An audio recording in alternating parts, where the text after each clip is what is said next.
My word, the police, the special forces, hell, the Prime Minister himself would directly ask for someone like you to become their personal bodyguard. How could you give up on all that? None of that matters if I ended up dead. Kushina replied a bit more harshly than she had intended. What? What? An evil man has been trying to hunt down my family for generations. I don't know his real name, but he is known as All for One. He has a unique ability to steal other people's quirk. My grandmother was the first who manifested this chains, and All for One had been obsessed with stealing this quirk for decades. But Granny was strong and she was intelligent too. Using her husband's connections in the police, she entered a witness protection program, and All for One lost track of her eventually. After pausing for a second to clear her throat, Kushina said, "My mother never awakened these chains. It takes a moment of great stress, a moment of life and death to awaken them, and it's not guaranteed. But I awakened my chains when I was 10, in the car crash that killed my parents. I survived thanks to this quirk, so I'll never resent it in spite of the dangers that it had brought upon me. But before my grandma passed away, she told me the secret and made me swear I'd never use my quirk or reveal it to anyone. All for One was too powerful and too dangerous. I couldn't tell you either. I didn't want to put you in danger."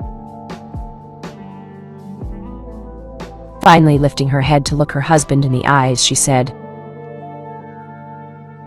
I had no intention of ever telling anyone if Naruto hadn't awakened the chains himself too.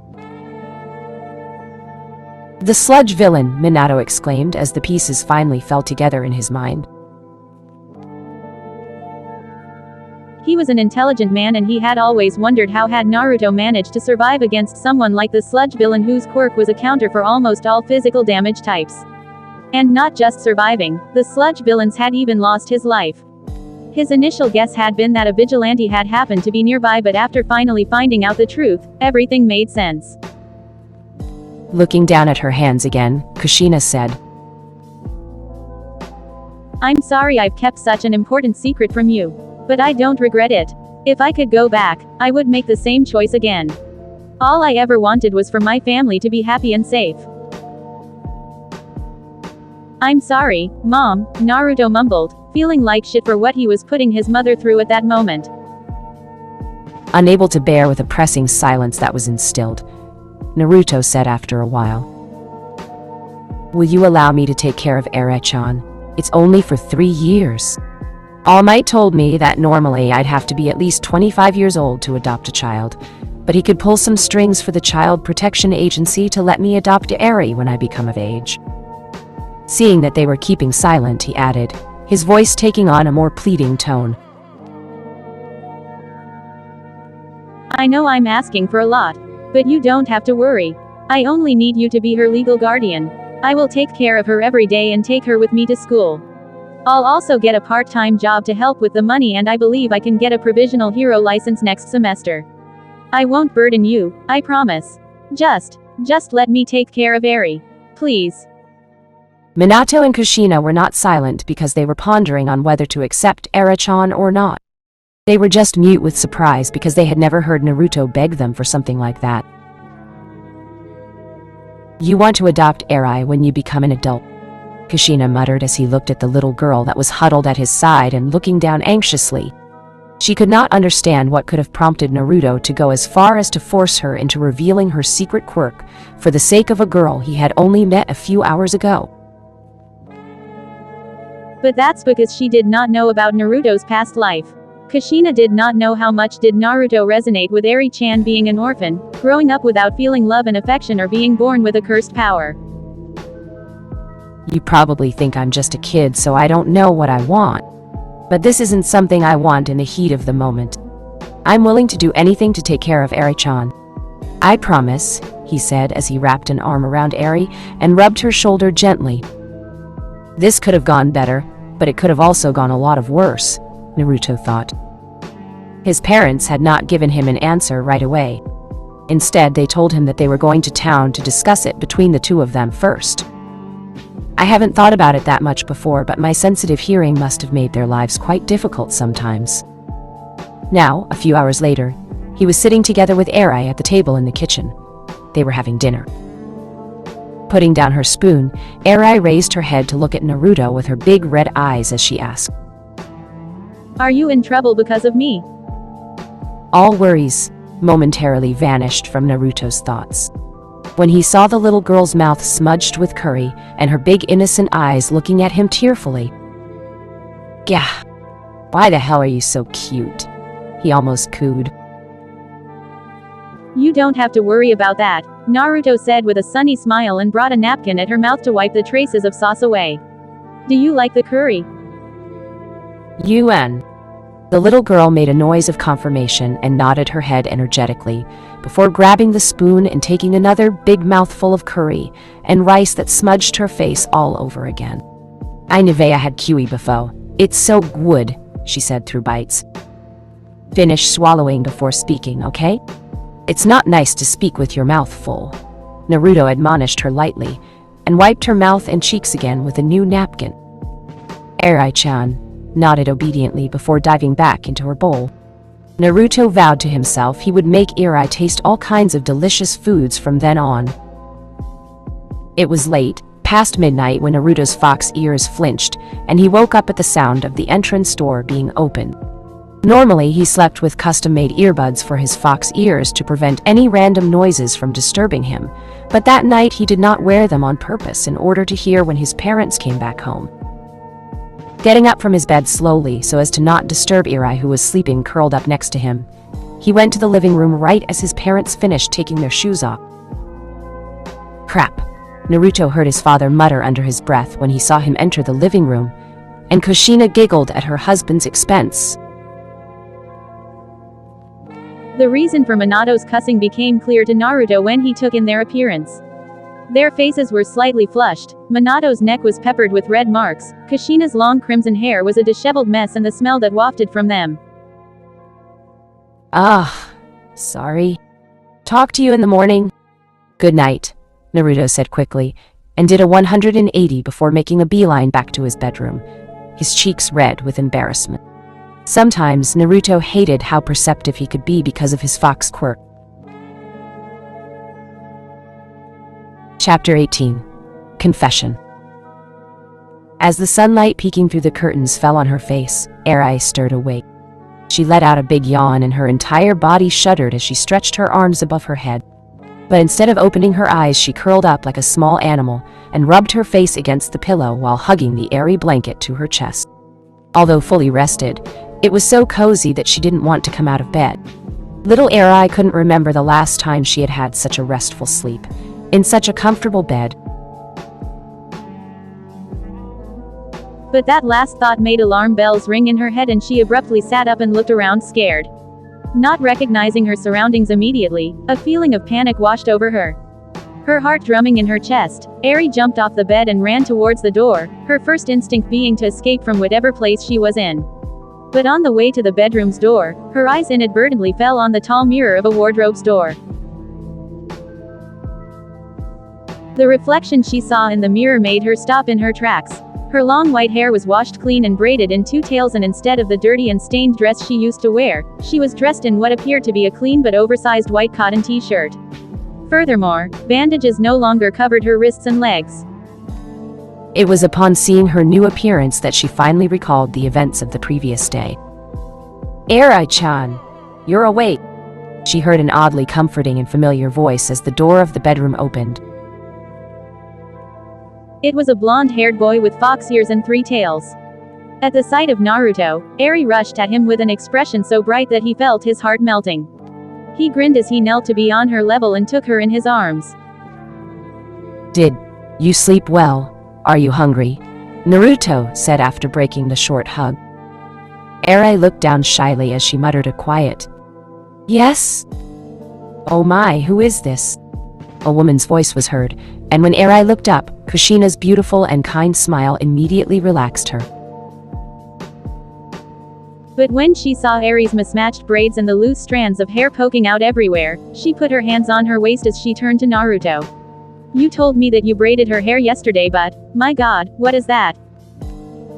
It was the best I could do, okay? It's my first time braiding someone's hair, Naruto said defensively. No, This won't do. And we can't be making such a pretty and adorable girl wear your clothes a moment longer. Crouching to little Eri's level, she said. Don't worry, Eri-chan. From now on, we will take good care of you. You won't send me away. When the little girl hesitantly asked that question, Kushina's heart went out to her. We won't. From now on, you will be part of our family too. Nobody will hurt you anymore. Come here, she said, and took the little girl in her arms, embracing her tightly to her bosom. You won't have to worry about the cold or food. We will buy you pretty dresses and you won't be alone anymore. You will be my cute and adorable little daughter. Kushina's motherly words tugged at Eri's heartstrings, and she teared up. You've been such a brave girl until now. You must have suffered a lot. So it's okay. You can cry. Let it all out, Kushina said, as she caressed the back of her head gently, all the while tightening her embrace. I am here for you. We are all here for you. From now on, we are your family. The suffering and pain she had experienced until then, all her bottled-up fears and emotions burst like a dam, and Derek could not stop crying for a long time. Naruto left the bedroom and let his mother and Eri bond with each other alone. I haven't seen Kushina this excited in a very long time, Minato said, grinning like a fool as he watched his wife treat the little girl like a dress-up doll. Eri-chan seems to enjoy it too, Naruto also said, his smile at that moment making him look very similar to his father.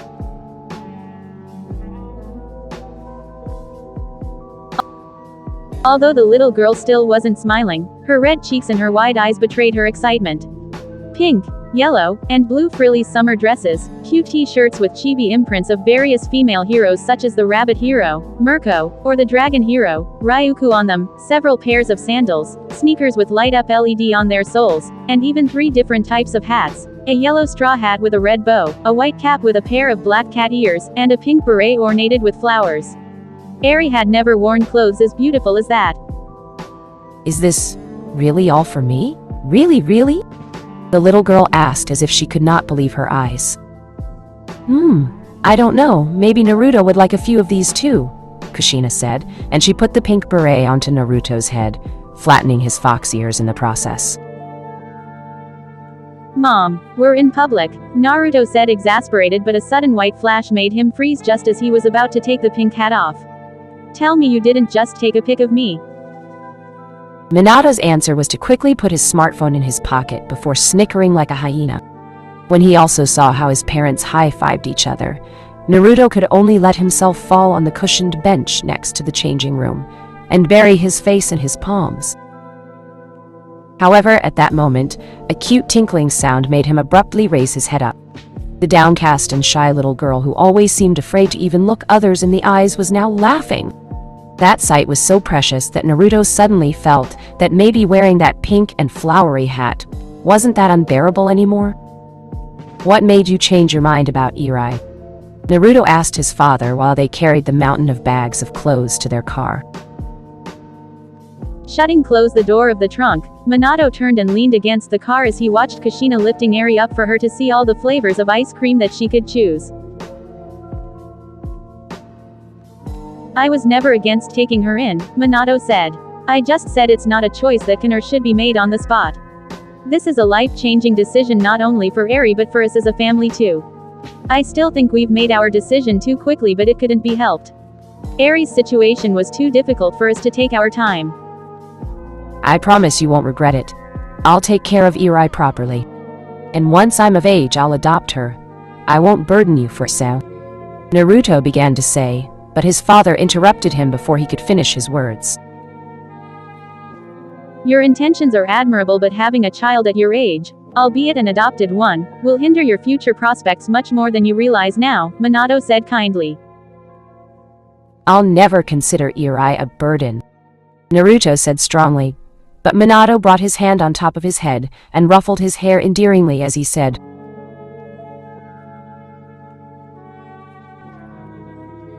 Raising a child is no easy task even for grown-ups, much less a teenager. You're still a child yourself. You have the whole life ahead of you. Be patient. In time, you will get your own children too. Assuming you're not gay, of course, Minato said and sniggered at the last bit. Oh, stop it, Naruto said in chagrin. It looked like his father wasn't going to let go of the amusing misunderstanding from yesterday anytime soon. Naruto Nui-san. Ah, shoot, Naruto cussed and stopped in his tracks. He had tried to leave the bedroom quietly so as to not wake Eri up, but he failed.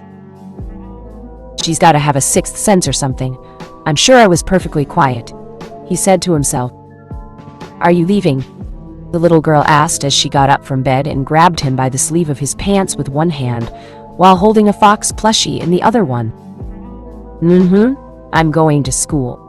But I'll be back in a few hours, you have nothing to worry about, he said, and patted her once on the head before attempting to leave.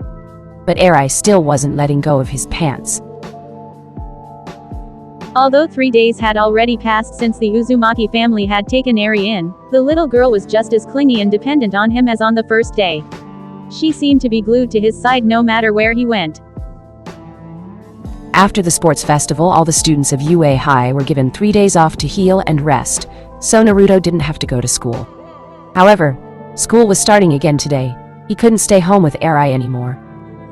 Much to his relief, although the little girl's eyes reddened, it looked like she was doing her best not to start crying. If you feel lonely while I'm away, you can always go to Mom. She'd be more than happy to spend time with you. You also have Q-san with you, no? He said with a smile as Eri hugged the fox plushie at the mention of its name. Oi, what's with that? He didn't even participate in the sports festival. After what he did at USJ, it's no surprise if you ask me. I wonder how many of those were from foreigners. Todoroki is at the top too, as expected. Well, he's won the first place in the tournament, and he's also Endeavor's son. The entire class broke into loud discussions the moment that Professor Aizawa revealed the number of internship offers that each student had received. Uzumaki Naruto was firmly at the top with over 5,000 internship offers. It had to be said that Japan had around 4,000 registered hero agencies. Hundreds of hero agencies from across the sea or even from across that ocean had extended an invitation for him to join their ranks. Todoroki Shoto was also extremely popular with the pro heroes too, seeing as he had received an internship offer from pretty much all the agencies in the country, over 4,000. The next in line, although with a number of offers only in the low triple digits, were Tokiyami, Iida, Yaoyorozu, Kirishima, etc. But there was one thing that stood out like a sore thumb, and Naruto couldn't contain his curiosity, so he turned towards Ashido Mina to ask. Hey, how come Bakugo is not on the list? Regardless of his dislike for the irascible and aggressive boy, Naruto did not belittle how strong his quirk was and the talent he possessed for fighting. Realistically, Bakugo should have been somewhere in the top 5 at the very least. Oh, you haven't heard of it. Bakugo was expelled. No freaking way, Naruto said. I'm serious, you can ask anyone. Hey, Kirishima, tell him I'm right, Mina said with a pout and crossed her arms. She's not lying, the red-haired boy confirmed. How? Like, why was he expelled? What did he do? Do you remember the guy from General Studies that mind-controlled someone during the Botaoshi game? Kirishima asked. I wasn't in the stadium at that time. What? But we saw your face on all the screens in the stadium. You were together with the rabbit hero Mirko. It's a long story, but I only caught the beginning of the sports festival. Something happened and I had to leave, Naruto said, not going into detail.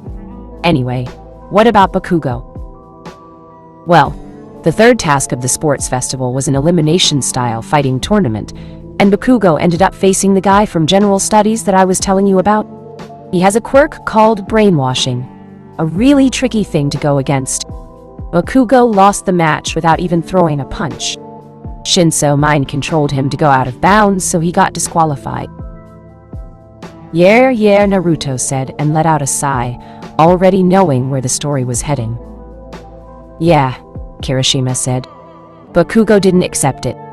He jumped right back in to blow him up into pieces, but Professor Midnight put him to sleep with her quirk. Then why was he expelled? Naruto asked in confusion. Bakugo couldn't let it go, Mina answered him this time. He followed Shinso on his way home after the sports festival was done and beat him badly. Shinso is now in hospital with second-degree burns all over his body. Naruto would have liked to say that he was surprised to hear Bakugo would go that far, but he wasn't. The boy had some severe anger management issues, and he was a walking TNT dispenser. It's a miracle this guy hasn't killed anyone yet. Their conversation was cut short when Aizawa began to speak again.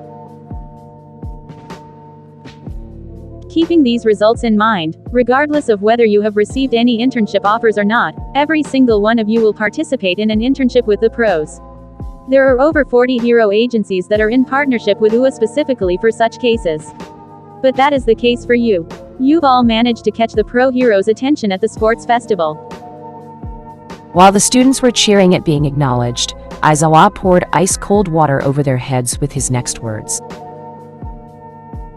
But don't let it get to your head. Receiving an internship offer doesn't mean you're all set. For the following 3 years, you will hold a temporary position in the hero agencies where you'll be interning. Depending on your performance, you could very well be rejected at the end of high school. Everything depends on your efforts and how serious you are about becoming a pro hero. You have already seen a part of what being a pro hero truly is like. It's not all glamour, riches, and fame. You will be putting your life on the line when facing villains. Not a year passes without several pro heroes dying in the line of duty. I suggest you take advantage of this period of time that you'll be spending at hero agencies and amass as much knowledge and experience as possible. Being a pro hero isn't a child's game. Completely uncaring of the somber mood that took over the classroom, Aizawa continued. Lastly, it's time for you to make a final decision about your code names. That is the case especially for those of you who couldn't think of something good a few weeks ago. As he said those words, Professor Midnight also stepped into the classroom, clad in her erotic skin-tight costume, like usual. Not for the first time, Naruto wondered how the hell was she allowed to dress like that when teaching at a school filled with hormonal teenage boys. As I'm not good at this, I'll leave it to Professor Midnight, like the last time. But keep in mind that when you give yourself a name, you get a more concrete image of what you want to be like in the future, and you can get closer to it. This is what it means when they say, names and natures do often agree. Like, All Might, for example. While various students started coming up in front of the class to tell everyone their hero names, Mina was ruffling her shaggy pink hair with her hands. What should I do? I can't think of anything good. Your choice a few weeks ago was Alien Queen or something? No. I thought it was cool. It suits you, Naruto said. The girl's pink cheeks turned a shade darker, and she grinned at him. You think so? In the meantime, Yuga Aoyama came in front of the class and showed off his hero name. I cannot stop twinkling. Quite a few students snickered at this choice, but their snickers turned into gasps when Midnight actually gave him the green light. She deadass rejected your cool hero name, but she was okay with that, Naruto said, and Kirishima and Kaminari snorted with laughter at his disbelief. Time passed and eventually, Naruto also came in front of the class to show off his hero name. Uzumaki-san, you've had nearly a month to find a new hero name, Midnight said in disappointment when she saw that Naruto's hero name was still unchanged. Kurama. Being a hero is more than just about saving people and fighting villains. You also need to manage your popularity because your income is deeply influenced by it. A large part of the pro hero's revenue comes from sponsors, endorsements, donations, and shooting ads or promoting various brands. Kurama doesn't say anything about you. It's not catchy, it's not special, it's just bland. You've already gotten the looks, the personality, and the skills down. All you need is a hero name with more personality. I chose this name in honor of someone who had saved my life more than once. He is one of the people I respect the most. I won't change it, Naruto said categorically. and lacking popularity is the least of my concerns at the moment. He's not wrong, but hearing him bragging with a straight face like that kinda pisses me off, Kaminari said, half seriously, half jokingly. In the end, Midnight couldn't change his mind and Naruto returned to his desk. Wow, you really stood up for yourself, Mina-chan, Uraraka said, gushing with excitement. Why were you so dead set on choosing that hero name? I just think it's a really cool hero name. I mean, come on, it's Alien Queen. What's not to like about it? Mina said, but after weeks of being classmates and friends, Uraraka could tell that she was flustered. It totally had nothing to do with how Naruto said he likes it, right? Kyoka piped in teasingly and then burst into laughter when she saw Mina's pink face flushing a deep red color. Uraraka squealed as she took Mina's hands into hers. Girl, you have it so bad. Although she was embarrassed, Mina didn't try to refute it anymore. All right, that's it, the pink-skinned girl said with vigor, and her chair made a screeching sound as she abruptly stood up from her seat. Still keeping her vigor, she stomped towards Naruto, who was chatting at the other side of the classroom with Ojiro and Kirishima about working out routines. Uzumaki-san, can I have a word with you? In private. Sure, he said, and walked after the girl who left the classroom in such a hurry that it looked like she was running. By the time Mina finally stopped, the two of them found themselves in the courtyard of the school, behind the library building. It took me a lot of courage to do this, but I have to say it. Mina began to say while wrenching her fingers. Would you like to go out with me after school? Due to his Fox Quirk, Naruto had always been able to feel the rough, emotional state of a person based on their smell. He had known for a while that Mina Ashido had a crush on him, but he had not expected the girl to actually make the first step and ask him out. I'm sorry, Ashido-san, Feeling that it would be cruel to just tell her that he didn't feel anything for her, he said, I like someone else already. It was a lie. He didn't like anyone in particular at that moment. Until then, he had been too preoccupied with other, far more important things. Girls had been the last thing on his mind.